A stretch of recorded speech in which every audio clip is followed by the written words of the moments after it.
Bienvenidos a Susurros de Tinta, donde las historias despiertan en voz baja.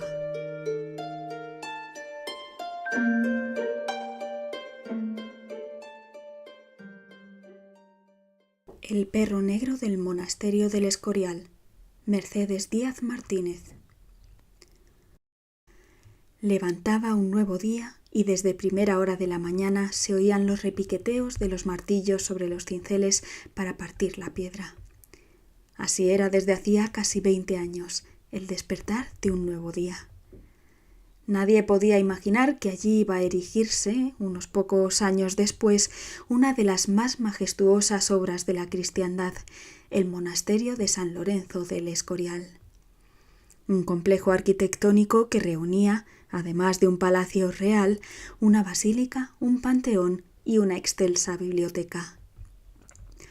Empezó su construcción el arquitecto de Su Majestad Felipe II, don Juan Bautista de Toledo, para más tarde encargarse de su terminación don Juan de Herrera, que a partir de ese momento forjó su propio estilo arquitectónico, el herreriano. Aquellas obras no paraban ni de noche ni de día. Su Majestad quería ver concluido el trabajo lo antes posible. Aquel emblemático lugar representaba el poder de su monarquía. A solis ortuusque ad occasum tuae domain sire, non sufficit orbis. Lo que viene a ser, sus dominios estaban alumbrados por el sol desde el alba hasta el ocaso, y el mundo no era suficiente. Aquella mañana del mes de agosto, todo era un ir y venir con prisa. Pronto se celebrarían las fiestas en honor del santo patrón del real sitio, las de San Lorenzo. Se conmemoraba la victoria en la batalla de San Quintín sobre los franceses, motivo por el cual empezó a levantarse aquel monasterio, un 10 de agosto de 1557. Román, el cantero, talló en la piedra su rúbrica. Era la forma que tenían los canteros de adjudicarse la autoría de su trabajo. Después, tomando la pelleja de vino, echó un trago. El calor empezaba a apretar. Todo a su alrededor era un bullir de público.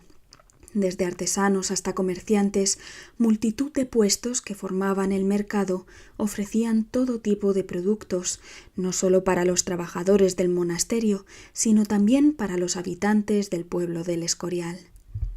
Desde allí supervisaba el devenir de las obras Felipe II, alojado en el monasterio de Prestado.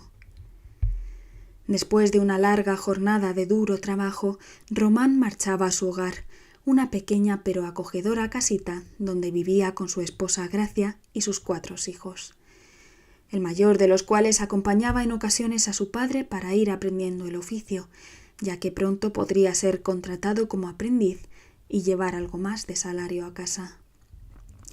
Todas las noches cenaban juntos alrededor de una robusta mesa de madera y cuando llegaba el frío se encendía una hoguera cuyo calor reconfortaba en los fríos inviernos serranos. El fuego y el crepitar de la lumbre invitaba a contar todo tipo de anécdotas ocurridas a lo largo del día, pero sobre todo Román les narraba historias de miedo, las preferidas de sus hijos. Gracia se enfadaba y les regañaba porque sabía las consecuencias de las mismas. Pesadillas, lloros y algún que otro pis en la cama, por miedo a salir al corral a desalojar. Material para contar sus historias no le faltaba. Por todos era bien sabido que el rey era un gran conocedor y amante de lo oculto, la nigromancia y la alquimia. El propio monasterio era una recreación del templo de Salomón. El lugar elegido para su construcción tenía algo de místico. Unos decían que se había elegido la ubicación porque allí se encontraban las mismísimas puertas del infierno, y el monasterio situado encima las sellaba para que no saliese el mal. Otros decían que el monarca tenía una gran colección de reliquias de múltiples santos para su protección. Y por todos era conocido que la torre llamada de la Botica guardaba en su interior un gran y detallado laboratorio donde se investigaba cómo obtener la piedra filosofal y poder convertir en oro y plata otros metales muy necesarios en semejante imperio para gobernar y mantener los ejércitos distribuidos por él. El oro y la plata venidos de las Américas resultaban insuficientes para mantener la corona. A veces se sentían explosiones, saliendo humo a continuación de los ventanales de la torre. Casi todos los días llegaban grandes cantidades de libros de distintos tamaños y en distintas lenguas sobre materias conocidas solo por los más versados, siendo el rey uno de ellos. Román era conocedor de las misteriosas historias que circulaban. Muy normal en su caso, ya que llevaba muchos años trabajando allí, desde que llegara siendo un joven aprendiz del gremio de artesanos de la piedra. Al poco tiempo conoció a Gracia, que por aquel entonces era una joven muchacha que vivía en la villa del Escorial, y tras un tiempo se casaron. Nunca más volvió Román a Burgos, de donde era paisano. Allí encontró su hogar y formó su familia. Pues bien, carraspeando la garganta para aclararse la voz y bebiendo un poco de vino, empezó a narrar la siguiente y terrorífica historia. Sus hijos, en silencio y con toda la atención del mundo, esperaban que comenzase a hablar. Por todos es bien sabido que Su Majestad el Rey tiene un especial interés en que las obras del monasterio del Escorial se terminen cuanto antes, por lo que se ha establecido que los trabajos no paren ni de noche ni de día. Pero esto no fue siempre así. Un día empezaron a correr rumores de que al anochecer, en diferentes lugares y apareciendo de entre las sombras, habían visto un enorme perro negro. Su aspecto era aterrador, con sus fauces abiertas, mostrando una hilera de blancos colmillos, permanecía quieto observando, con sus ojos inyectados en sangre. Todos los que lo veían corrían despavoridos a ponerse a salvo, aunque el perro no se movía, permaneciendo impertérrito en el mismo sitio donde aparecía. El perro parecía tener el don de la ubicuidad. Era visto en distintos lugares y al mismo tiempo, atribuyéndosele algo de sobrenatural, por lo que las gentes temerosas de Dios creyeron que se trataba de un cancerbero del mismísimo infierno. Pensamiento para nada descabellado, ya que el propio monasterio sellaba las puertas de acceso al inframundo. Román paró para beber otro trago, pero sus hijos, impacientes porque continuara con el relato, empezaron a protestar para que se diera prisa y prosiguiera con la narración. «Venga, padre, no nos haga sufrir. Estamos deseosos de ver cómo acaba la historia», habló Rafaelillo, el más pequeño de los hijos del cantero. El pánico fue corriendo como la pólvora.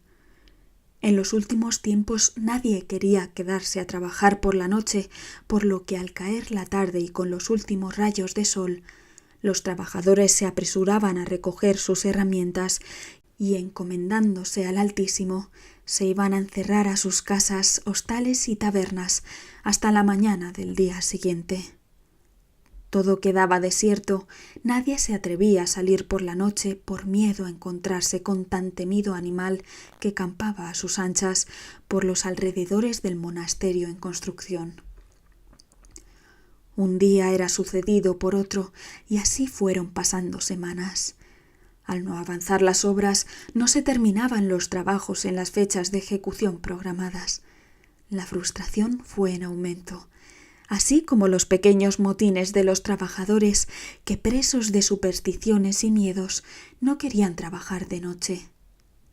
El descontento llegó a oídos del arquitecto Juan de Toledo. «Hay que poner remedio a esta situación», dijo el arquitecto.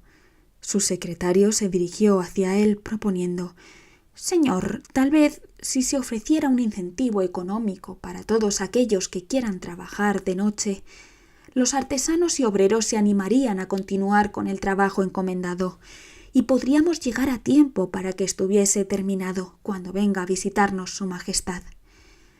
«Me parece una buena idea, maese Nicolás. Yo correré con los gastos de dichos incentivos.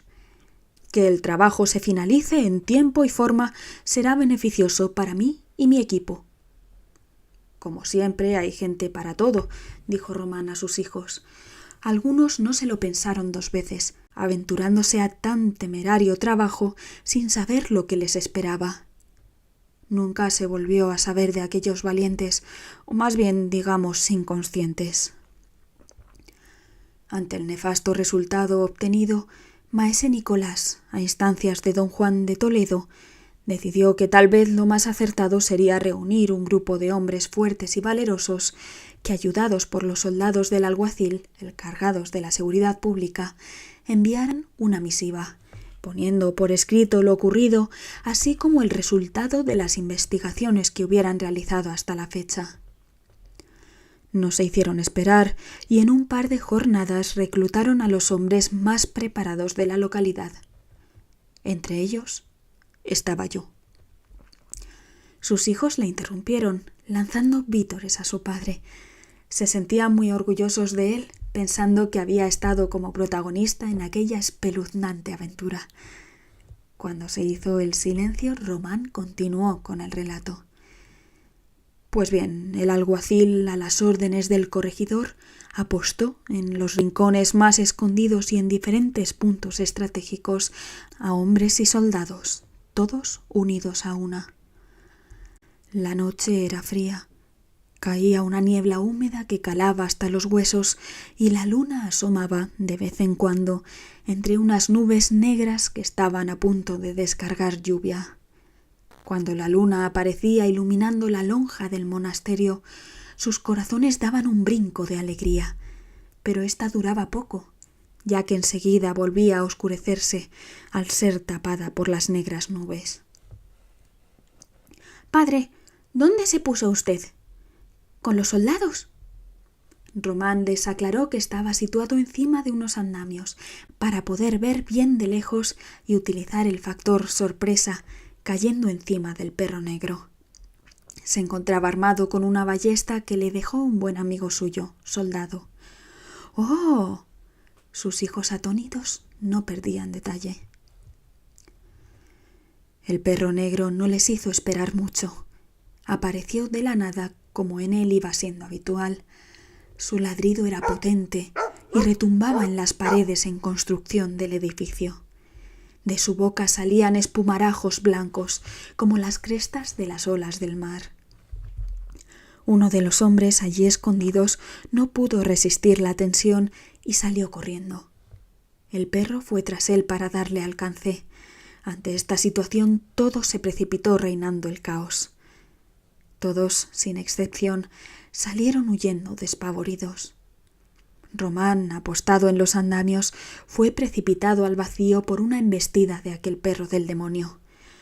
El golpe podría haber sido fatal, pero tuvo la inmensa suerte de caer sobre arena de río para hacer mortero, utilizada para enfoscar la fachada.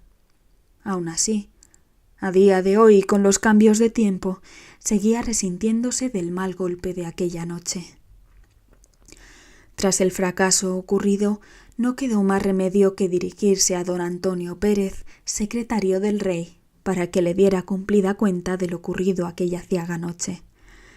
La reacción del monarca no se hizo esperar, y llevándose las manos a la cabeza en señal de desesperación, ordenó que dieran aviso a la Guardia Real, la que protegía a su familia y a su real persona, para que se desplazase al lugar de los hechos y pusiera fin de una vez por todas a tan molesta situación. Al frente de la misma se encontraba el marqués de Navas, que curiosamente, en una pasada visita a las obras del Real Sitio, perdió a uno de sus perros de caza, y sentía curiosidad por saber realmente la naturaleza de ese perro misterioso. Al llegar al monasterio, las huestes enviadas por el rey, con el marqués de Navas al frente, levantó expectación entre trabajadores y lugareños. Todos querían ver aquel despliegue de hombres que venían a dar caza a un animal que no parecía de este mundo.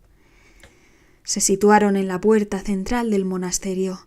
Las botonaduras y hombreras de plata de sus chaquetas brillaban a la luz del sol, con un fulgor propio de un ejército celestial, enviado para combatir al maligno. El sentir general de todos los allí reunidos era de alborozo.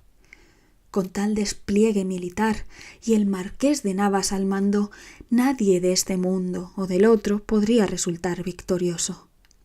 El prior del monasterio se dispuso para dar una misa de campaña, para encomendar la victoria de esos hombres al patrón del real sitio, San Lorenzo.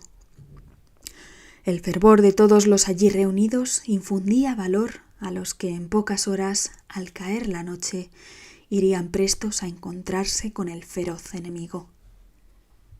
En el silencio de la noche, pronto se oyó el aullido lejano de un animal, un lobo o tal vez el tan temido perro negro.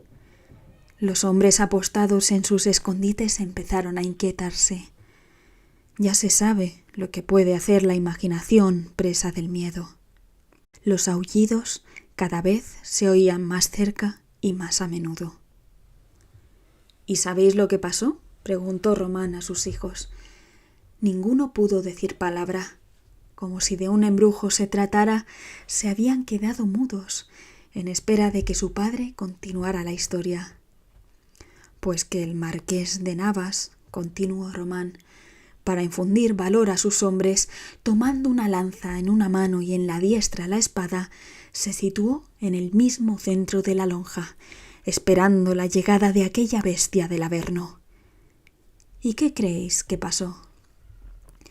Que sus valientes soldados le acompañaron y entre todos dieron muerte a la fiera, dijo Rafaelillo, el más pequeño y avispado de sus hijos. ¡Eso! ¡Eso!, gritaron todos.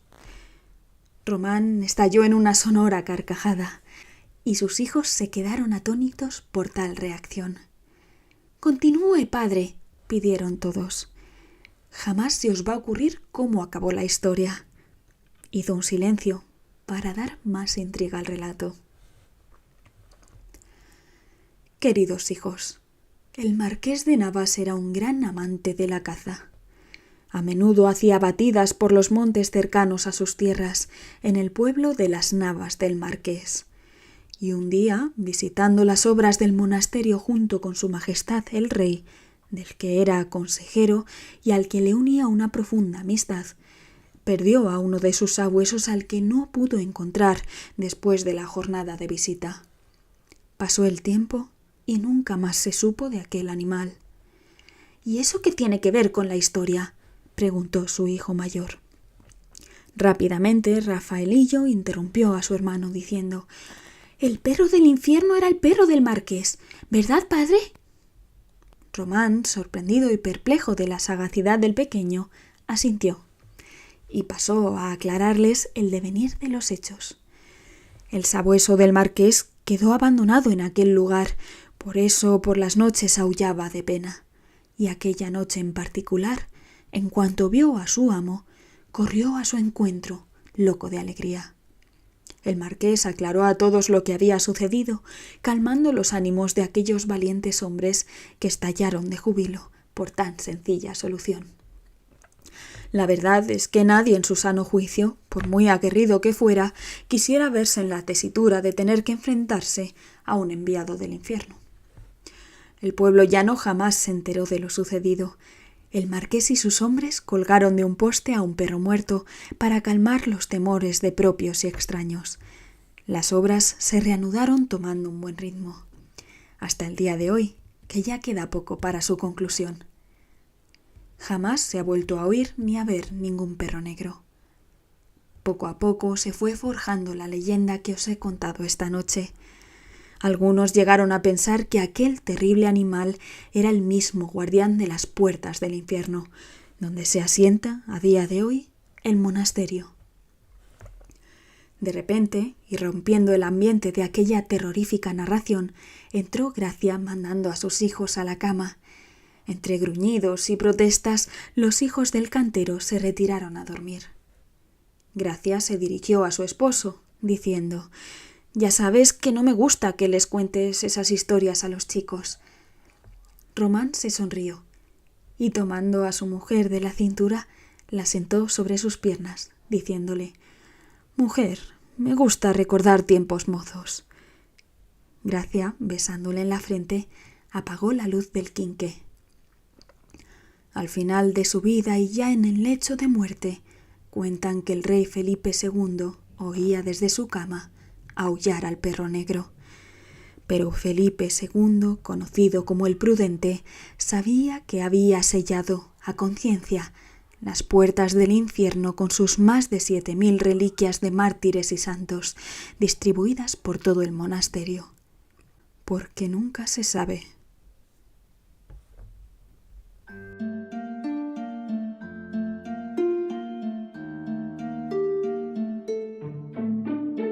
Y hasta aquí llega la historia de hoy. Si te ha gustado escuchar este relato, puedes apoyar el canal con un me gusta o suscribiéndote para descubrir más historias narradas. Gracias por escuchar Susurros de Tinta y hasta el próximo susurro.